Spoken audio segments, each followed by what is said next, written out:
이번에 요 강좌 한번 마련했습니다.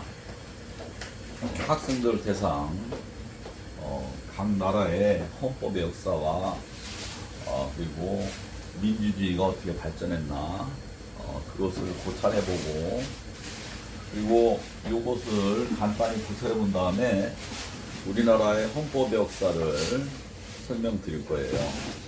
그러면 이거의 역사에서 다양한 헌법 제도가 나오는데, 우리나라 헌법에 다양한 제도가 계속 들어왔다 나갔다 합니다.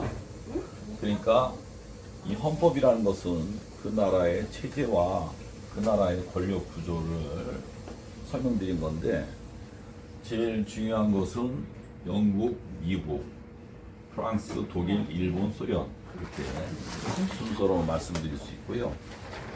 역사로 따지면 영국이 제일 이렇게 헌법의 역사를 갖고 있다. 1215년 마그나 카르타, 왕과 귀족이 타협을 합니다. 귀족의 생명과 재산을 보호하기 위해서 합의를 보는 것이죠. 그 정해놓은 룰에 따라 일을 하자. 그러니까 어떤 세금을 걷더라도 미리 정해놓은 내에서 왕의 마음대로 할 수 없도록 하는 것이 마그나 카르타인데, 그러면 영국의 왕권과 귀족권이 합의를 봤는데 점차 시간이 지나면서 이렇게 많은 국민들이 권리를 갖게 되는 구조죠. 결국은 1721년도에 내각제가 도입이 됩니다. 그러나 처음에 시작될 때는 귀족이었었고, 그 다음에 남자들만 투표권이 있고 여자들 투표권까지 갖기에는 시간이 많이 걸립니다. 다음에는 미국입니다. 미국은 영국의 식민지 생활을 거의 한 160년, 170년 가까이 영국의 식민지로 살아옵니다. 우리가 일본에 35년, 36년 식민 통치를 받았죠. 미국도 영국의 식민 통치를 받으면서 많은 불만이 누적됩니다.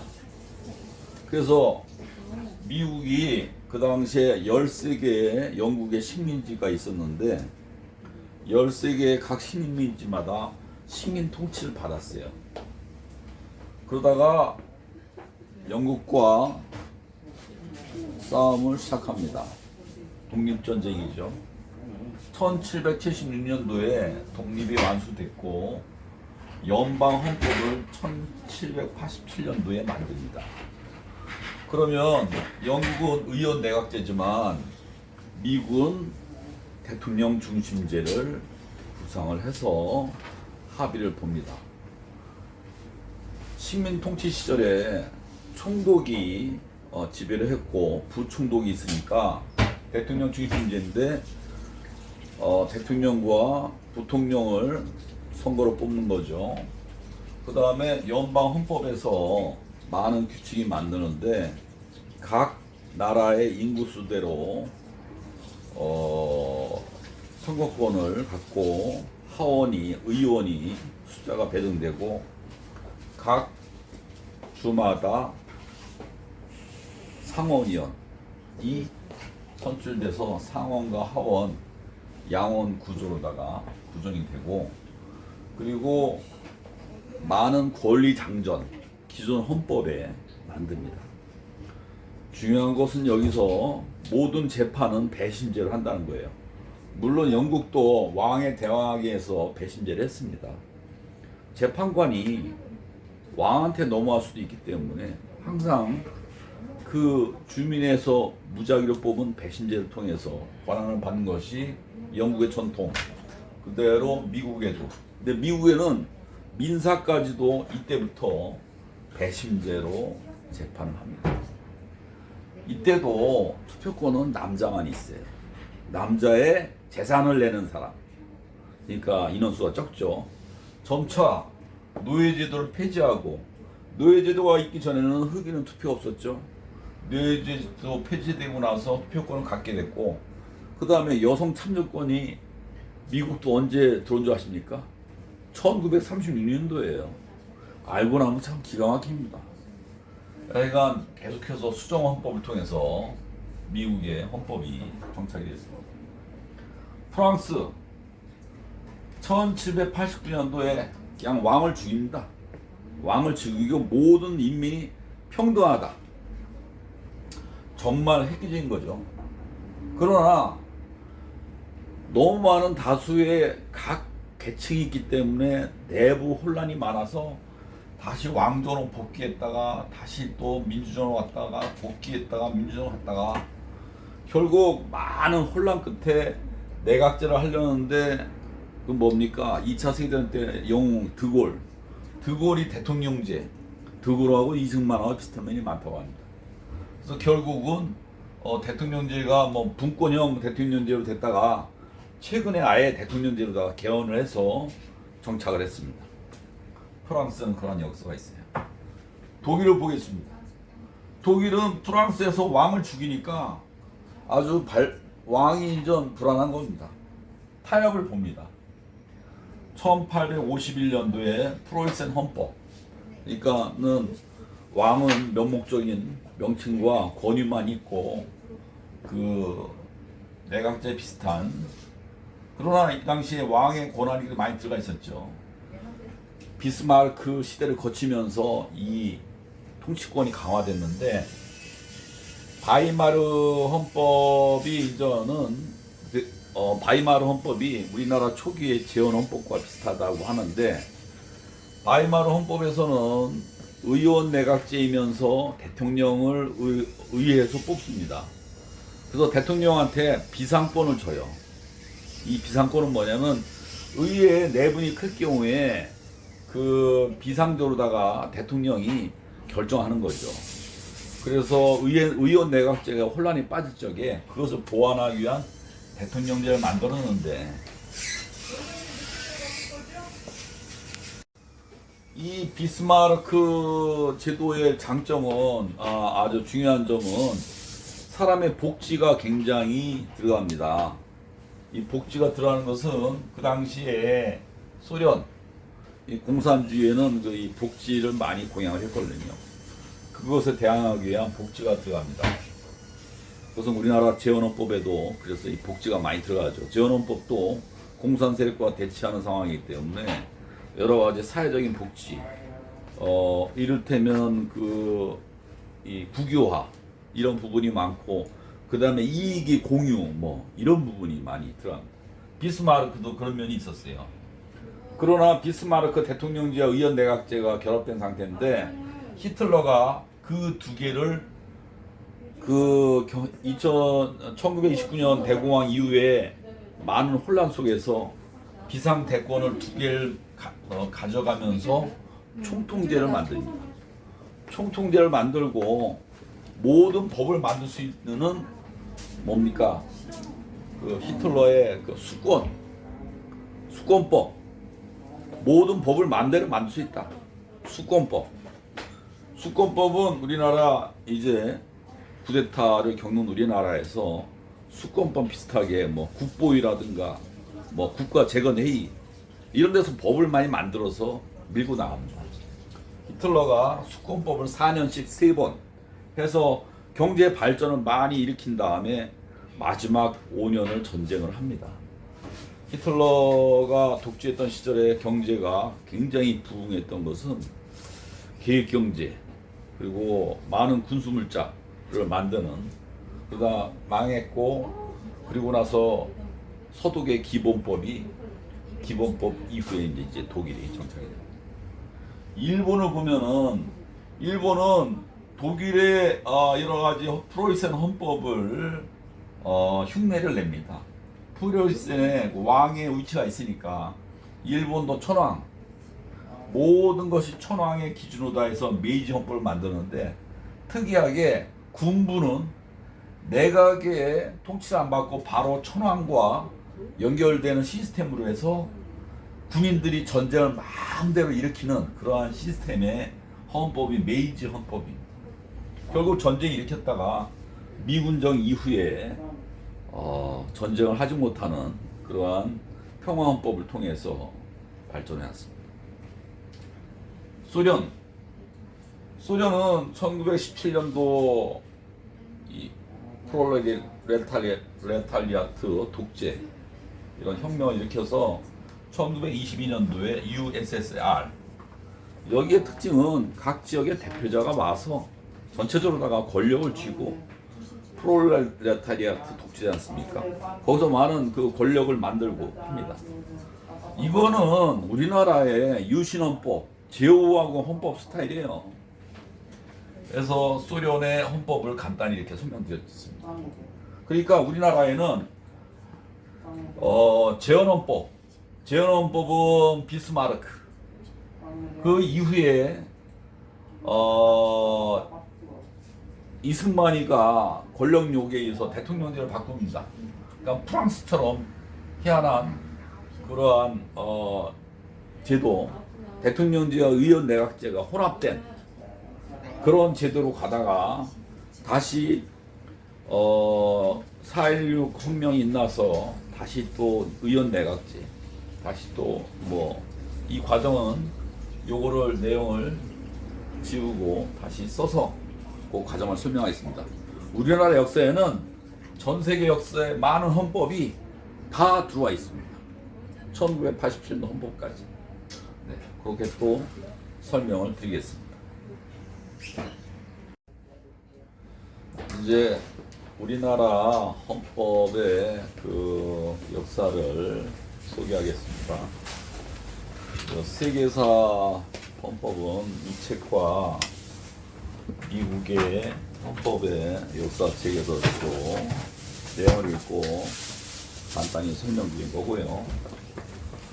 우리나라 역사는 이 책을 통해서 좀 이해를 했습니다.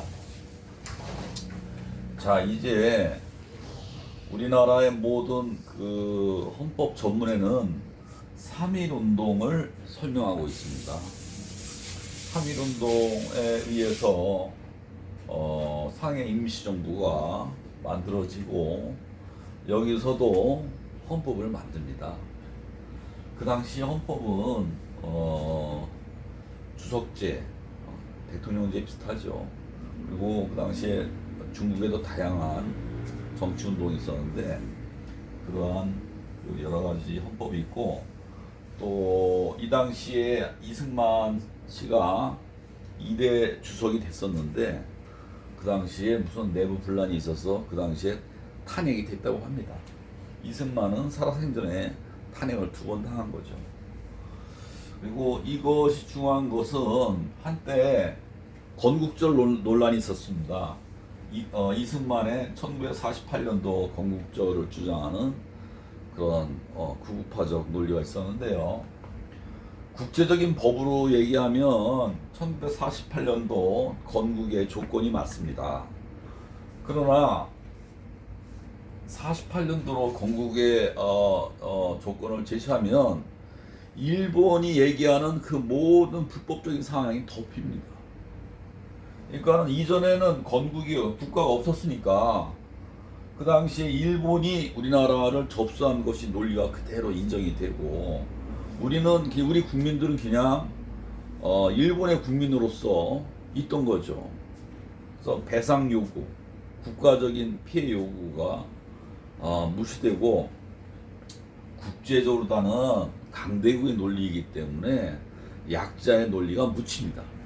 이 당시에 또 미국도 카츠라테프트 일본과의 밀약으로다가 우리나라를 접수하는 것을 인정을 했기 때문에 더욱더 이 당시 건국절을 주장하는 것은 우리의 많은 권리를 그냥 포기하는 거예요. 우리가 상해 쪽에 임시정부에 있었지만 1919년도에 3.1운동 전국적으로다가 정말 수많은 사람이 희생되고 사망자만 7,000명. 그래서 이 기점으로다가 우리가 국가를 이뤘다라고 주장하는 것이 저희가 많은 이 국제 역학관계에서 저희의 발언권이 커진다는 거. 그래서 이제 1919년도 이것을 소개했고요. 1948년도 제헌헌법은 아까 얘기한 바이마르 공화국 그러한 것이 내용이 많다 했죠. 바이마르 공화국은 독일이 소련과 접해있기 때문에 그 당시에 소련의 공산정부가 들어서니까 많은 공산정부가 내세우는 복지 부분을 바이마르 공화국에서 상대적으로다가 국민들과 같이 헌법에 집어넣습니다. 우리나라 재헌헌법을 만들 적에 유진호 씨가 많이 구상을 했는데 유진호 씨는 내각제의 강점을 살리려고 했는데 이승만이의 욕심으로다가 이런 겁니다. 내각제라면 일단 국회의원을 뽑았죠. 국회의원에서 투표로다가 대통령을 뽑습니다. 대통령 권한을 상징적으로 할 것이냐 실권을 줄 것이냐가 이 갈림길인데 대통령이 국무총리를 지명해서 국회에 동의를 얻습니다. 그러나 국무총리가 국무위원을 제청할 권리를 없애고 누르고 대통령이 또 국무위원까지 저도 제청합니다. 그래서 의원 내각제도 아니고 대통령 중심제도 아닌 그러한 재헌헌법이 만들어지는데 재헌헌법에는 많은 사회주의적인 요소가 있었습니다.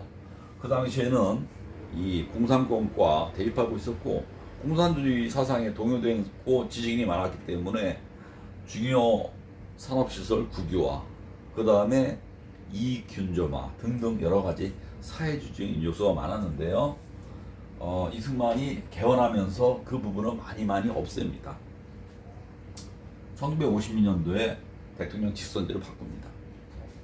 1954년도에 4.4 오입으로다가 초대 대통령에 한해서 연임 제한을 없앱니다.